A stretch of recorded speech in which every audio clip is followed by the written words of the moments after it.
Bonsoir à tous, ravi de vous retrouver sur Monaco Info. Toute l'actualité de ce mardi 6 septembre. Invités, reportages, rencontres, infos pratiques tout près de chez vous et votre météo à venir en cette période de grande rentrée. Et vous, comment avez-vous vécu ce moment si particulier du retour aux affaires? Nous sommes allés à votre rencontre, jeunes et moins jeunes, dans les rues de la Principauté, avant de dresser ensemble le bilan de l'été pour l'un de nos lieux mythiques, le Casino de Monte-Carlo, qui pendant ces 2 derniers mois a connu une affluence record dans le domaine des visites guidées. Claude Savoca, le directeur du pôle clientèle et relations publiques du Casino, sera notre invité dans un instant. Nous parlerons également des meilleures ventes de livres de cette rentrée littéraire avant de se projeter vers l'automne déjà et les préparatifs du Monaco Yacht Show. À tout juste 3 semaines de l'événement, nous recevrons sa directrice générale, Gaëlle Talarida. Mais avant d'accueillir nos invités, comment ne pas revenir sur cette rentrée 2022 avec vous, vos impressions, vos sensations sur ces premières heures d'après-vacances? Alors on dit oui, oui, parce que c'est notre premier jour de liberté. Tous les petits-enfants sont à l'école et là, ça y est. Ah, on respire. À nous les vacances. Oui, elle s'est bien passée. On a beaucoup lâché prise, beaucoup déconnecté pendant les vacances, je pense, comme bon nombre d'entre nous. Et du coup, la rentrée, elle a été synonyme de nouvelles énergies et de nouvelles résolutions finalement au travail. Mais elle s'est bien passée quand même. Oui et non, on va dire, hein, parce que forcément, on retrouve nos potes et après, sinon, voilà, c'est les cours. Donc, C'est quand même plaisant de voir rouvrir les commerçants, de voir de nouveau disponibles les gens, de retrouver le personnel dans les restaurants, dans les lieux publics où chacun, après l'été, on reprend un petit peu nos traces traditionnelles. J'ai ma pré-rentrée jeudi et ma pré-rentrée lundi, donc on verra bien. Moi, je rentre en 2e année, donc je suis moins stressée que l'année dernière. Donc voilà, en vrai, j'ai hâte de reprendre. Parce que les vacances, c'est bien, mais là, ça fait 3 mois, donc c'est cool quand même de reprendre. Et puis voilà, j'espère avoir mon diplôme à la fin de l'année. Et les tout petits, les 3 ans, ont découvert ce mardi matin le chemin de l'école. Entre rire et larmes, les enfants vont devoir s'habituer très vite à ce tout nouveau rythme. Vanessa Dessy et Thomas Deus les ont suivis. Les tout-petits prenaient le chemin de l'école pour la toute première fois ce mardi matin, loin des parents et de tout leur univers familier auquel ils sont attachés. Les enfants semblaient quelque peu perdus pour certains et dévastés pour d'autres. Heureusement, les équipes enseignantes et le personnel de l'école étaient présents afin de les rassurer. C'est vrai qu'en petite section, c'est toujours un petit peu stressant, parce qu'ils quittent les parents, c'est la première fois qu'ils viennent à l'école, de nouveaux lieux, de nouveaux enfants. Alors, on a des petites astuces, on a des câlins, beaucoup de dialogues, on a des mascottes, Hier, je leur ai donné un petit courrier avec des confettis magiques à l'intérieur qu'ils devaient mettre sous leur oreiller pour enlever le stress de la rentrée. Une fois les parents partis, les enfants ont trouvé peu à peu leur repère. La première journée d'école a donc pu débuter de façon plus sereine. On est essentiellement dans la socialisation et le langage, surtout en petite section. Et après, on a tout ce qui est beaucoup de manipulation en mathématiques, en motricité. Enfin, le but, c'est vraiment de leur faire aimer l'école finalement. Aimer l'école, ce sera certainement le cas pour la plupart. En fin d'année, ces bambins seront beaucoup plus autonomes et auront acquis les bases dans de nombreux apprentissages. En cette rentrée, on n'oublie pas non plus de surveiller notre bilan hebdomadaire en matière de Covid. La semaine dernière, 37 nouveaux cas positifs ont été révélés et en date de dimanche dernier, ce sont 10 personnes, dont 5 résidents, qui étaient hospitalisés au centre hospitalier Princesse Grace. Depuis le début de la crise sanitaire, ce sont donc 14 409 personnes exactement qui ont été touchées par le coronavirus et le taux d'incidence est aujourd'hui en diminution. Il est de l'ordre de 95 contre 107 la semaine précédente. Un été post-Covid qui se termine petit à petit. C'est donc l'heure du bilan qui débute. Et après les 2 grands mois très chauds de vacances, nous avons décidé de cristalliser toute notre attention sur le succès ce soir des visites guidées au Casino de Monte-Carlo. Avec nous, le directeur du pôle clientèle et relations publiques invité de Monaco Info, Claude Savoca. Bonsoir à vous. Bonsoir Christophe. Superbe été visiblement pour vous dans le monde des jeux qui nous fait toujours rêver cette promenade iconique, pouvoir se promener comme ça entre les tables de jeu à l'intérieur du casino. On peut le dire tout de suite, gros été pour vous. Hein. Oui, on avait passé un très bel été. Vraiment une un post-Covid on ne s'y attendait pas. Il y a l'effet rattrapage évidemment de tous les clients qui avaient fait un report de leur visite à Monte-Carlo. Et on a su, comme toute la principauté, en bénéficier. Évidemment, quand on vient à Monaco, il y a le palais, il y a le musée, il y a le casino maintenant. C'est devenu un lieu vraiment incontournable. Hein. Pour le public, l'univers des jeux, c'est Las Vegas et Monte-Carlo. Mais le Casino de Monte-Carlo a une histoire et une architecture. N'oublions pas que l'année prochaine, le Casino de Monte-Carlo fêtera ses 160 ans. Et pour cette raison, on mettra en place de belles attractivités. Mais aujourd'hui, c'est un lieu incontournable. On ne peut pas venir à Monte-Carlo sans visiter le palais, le musée océanographique et le casino de Monte-Carlo. On rappelle comment ça se passe concrètement, parce que c'est ouvert toute l'année, hein, ces visites guidées que vous organisez à l'intérieur même du casino de Monte-Carlo. Il y a un prix, bien sûr, et comment ça se passe? Tous les matins, de 10h à 13h, on a des visites guidées ou individuelles ou en groupe. On met à la disposition de cette clientèle des audioguides. Mais on peut venir aussi individuellement pour voir le casino. On a plusieurs salles. Alors le montant est de 17 € et ça permet, maintenant qu'on a mis en place aussi un bar qui s'appelle le bar de la Rotonde, qui est ouvert à 11 h, de pouvoir prendre une consommation, de prendre des photos, de visiter, et le tout pour une somme assez modique. On se prend pour James Bond un peu de temps en temps. Bien sûr, ils se prennent pour James Bond, ils se mettent au bar et ils commandent le cocktail de James Bond. Qui est le vodka martini? Non, c'est quoi déjà? Oui, c'est le vodka martini avec une olive. C'est juste des amateurs de jeux, c'est des gens qui veulent découvrir, ce ne sont pas des joueurs, hein, mais ils peuvent devenir joueurs à un moment ou à un autre dans la journée. On a fait, à l'instar des casinos européens, qui travaillent uniquement sur cette clientèle fun player, il nous manquait ce public. Et donc on a mis en place plusieurs choses pour faire venir cette clientèle. Donc il fallait un peu démystifier le casino de Monte-Carlo, hein, le luxe, les Rolls, les Ferrari, et leur faire comprendre que c'était un lieu qui pouvait être un lieu de détente, de plaisir, et de venir avec des amis sans pour autant être des joueurs. On peut même se restaurer maintenant avec les nouveaux restaurants à l'intérieur. Hein. Bien sûr, et donc avec l'offre Casino Royal, avec l'entrée, on vous la rembourse complètement si vous allez déjeuner ou dîner dans un des deux restaurants du casino. Est-ce qu'on peut faire un petit jeu virtuel quand même? Est-ce qu'on a des jetons factices ou pas pour s'amuser un petit peu? Est-ce qu'on a pensé à ça?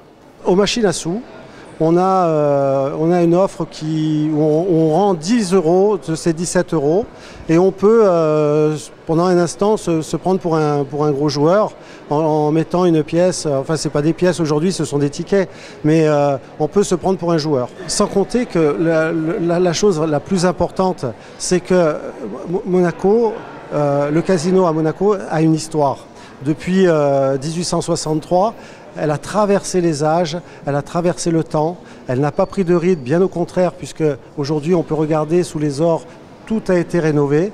Et donc on est dans un endroit qui est intemporel, hein, il n'y a pas l'influence de la mode qui agit sur elle, il n'y a pas l'influence du temps qui agit sur elle. Et donc on est dans un endroit qui est de 1863 avec un public contemporain qui vient ici pour regarder l'architecture, pas seulement pour jouer ou pour prendre un verre, mais on est vraiment dans un endroit iconique. Merci pour cette belle visite guidée sur Monaco Info. Belle soirée à vous, merci à vous Claude Savoca. Merci Christophe. Le casino.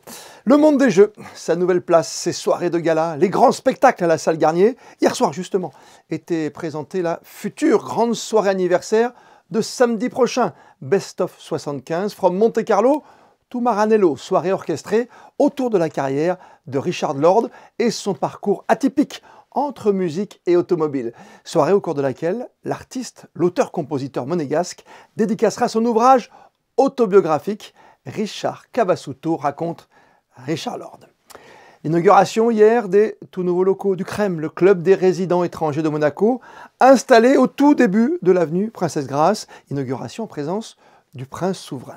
Et depuis quelques jours, vous l'avez sûrement constaté vous-même, le Port Hercule se transforme petit à petit pour accueillir comme il se doit un salon d'exception, le Monaco Yacht Show, qui se déroulera du 28 septembre au 1er octobre prochain. Avec nous ce soir, sa directrice générale, Gaëlle Talarida. Bonsoir Gaëlle. Bonsoir. Nous sommes quasiment à 3 semaines d'un événement incontournable dans le paysage monégasque depuis des années maintenant, le Monaco Yacht Show. Tout est prêt ou presque? Presque. Il nous reste encore 3 semaines, donc encore beaucoup de travail à réaliser avant l'ouverture. Bien sûr, combien de bateaux vont arriver en principauté d'ici là? Nous attendons 116 à 118 super yachts. On a encore quelques places disponibles à ce jour. Et un peu plus d'une cinquantaine d'annexes standard qui accompagnent ces super yachts. Quand vous dites qu'il vous reste quelques places, ça veut dire qu'encore aujourd'hui, vous vendez des emplacements? Tout à fait. Ah, c'est formidable, comme ça veut dire qu'il y a un vrai succès. Alors l'an dernier, c'était post-Covid, il y avait une centaine, je crois que c'était 101, le chiffre vous plaisait bien. On est presque proche des records maintenant, on va pouvoir les dépasser peut-être un jour. En tout cas, on a une capacité dans le port qui avoisine 120, 123, 124. Ça va dépendre en fait des tailles des yachts que nous exposons chaque année, donc en fonction de la disponibilité sur les quais. Donc cette année, le maximum possible sera 118 yachts. Donc on verra si on atteint ce nombre d'ici 3 semaines. Ouais, on rappelle que ce sont des superbes yachts qui arrivent en principauté. On ne présente plus le Monaco Yacht Show ici chez nous sur Monaco Info. Mais c'est quoi? C'est du 50-100 mètres, hein, c'est bien ça? Le super yacht dans le marché de la Grande Plaisance commence à 24 mètres et ça peut aller en effet jusqu'à 120, 150, même plus pour ce qui est dans le port. Cette année, le plus grand sera un bateau de 115 mètres qui s'appelle Apo et présenté par un chantier allemand, Lursen. Et on arrive à livrer dans les temps les bateaux parce qu'on sait qu'avec la guerre en Ukraine notamment, c'est pas simple aujourd'hui de s'approvisionner, de trouver de la main d'œuvre aussi. Ce qu'il faut savoir, c'est que les bateaux qui sont livrés cette année, les nouveaux bateaux qui sont présentés au Yacht Show, ont été livrés au printemps. Donc, c'est peut-être pas ceux-là qui ont été impactés, mais c'est plus les délais de livraison de yachts qui sont en cours de construction actuellement, puisqu'il faut savoir qu'un super yacht, on a des timings de livraison, de durée de construction qui avoisinent 3 à 4 ans pour certains, qui vont probablement être impactés par cette pénurie de matériel et rallongement des délais de réception de matériel. Alors c'est un salon à flot, bien sûr, on peut voir les bateaux. Difficile d'y accéder, on peut monter sur les bateaux quand même. On sait qu'il faut payer un prix déjà pour passer le contrôle, évidemment, pour pouvoir les voir de plus près. Hein. C'est un événement qui est assez exclusif. C'est une demande de l'industrie du yachting, des acteurs qui sont exposants au Yacht Show, qui nous ont sollicité, spécialement pendant et après la crise du Covid, en disant, voilà, nous, pendant le Yacht Show, nous voulons voir exclusivement que des clients potentiellement acheteurs ou loueurs de super yachts, ou toutes ces personnes qui entourent le projet de construction d'un yacht et qui servent ces clients. Donc, c'est très difficile de monter à bord maintenant. On a un tel succès depuis l'année dernière. L'année dernière, par exemple, les carnets de rendez-vous pour visiter des yachts étaient déjà pleins avant même que l'événement commence. Est-ce que les modes de navigation, est-ce que les désirs de ces propriétaires aujourd'hui tendent à aller vers une économie d'énergie quelque part, de travailler sur l'écologie, bien sûr, d'être plus encore éco-responsable que les autres années?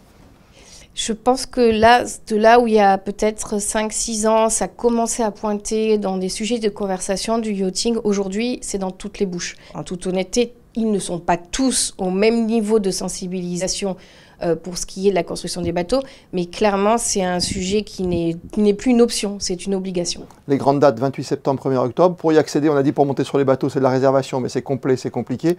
On peut quand même accéder au salon, ça coûte combien si je veux venir au Monaco Yacht Show? Si vous voulez venir au Monaco Yacht Show, la journée est à 500 €. Donc oui, c'est cher. Merci Gaëlle Talarida. Merci beaucoup Christophe.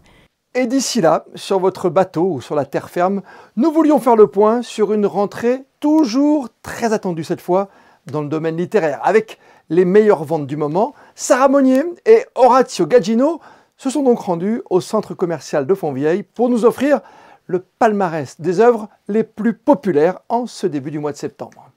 Véritable moment incontournable de l'industrie du livre, le marathon de la rentrée littéraire a commencé. Chaque année, entre la mi-août et la mi-octobre, c'est plus d'une centaine de livres qui envahissent les librairies. Un moment important pour les auteurs, mais aussi pour les enseignes.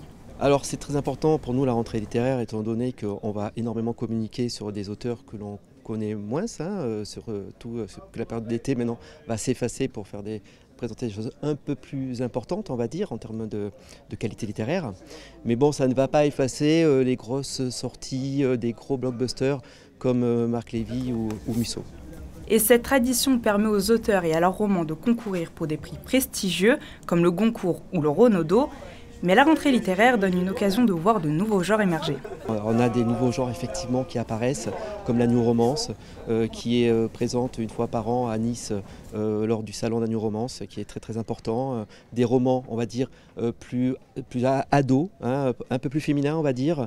Sans oublier le manga, très populaire chez les plus jeunes comme chez les adultes. Les éternels Musso, Dicker ou Lévy restent les auteurs qui plaisent le plus. Mais plus insolite, la véritable star des rayons reste le dictionnaire, en tête des ventes à chaque rentrée. À l'image de l'opération menée au printemps dernier, la boutique de Sophie Harel ou Kanugatu organise une nouvelle grande collecte de croquettes pour chiens et chats à destination de l'Ukraine. On s'en souvient, il y a 4 mois, c'est plus d'1,5 tonne de produits qui a été expédié. Et notez également qu'il vous sera possible d'apporter d'autres dons à la salle Léo Ferré les 17 et 18 septembre prochains à l'occasion de l'exposition féline. La météo de ces prochaines heures, c'est avec vous, Vanessa Dessy. Bonsoir Christophe, bonsoir à tous. Le temps sera légèrement couvert durant la journée, même si le soleil pourrait faire quelques apparitions. Les températures oscilleront de 21 à 29 degrés. Le soleil se lèvera à 6h58 et se couchera à 19h58 et nous fêterons les reines. Et comme le veut la tradition, on termine par les instantanés du jour. Photo signée Mickaël Alési à l'intérieur du casino, ouvert, on le rappelle, en matinée pour les visiteurs, pour une expérience unique en son genre.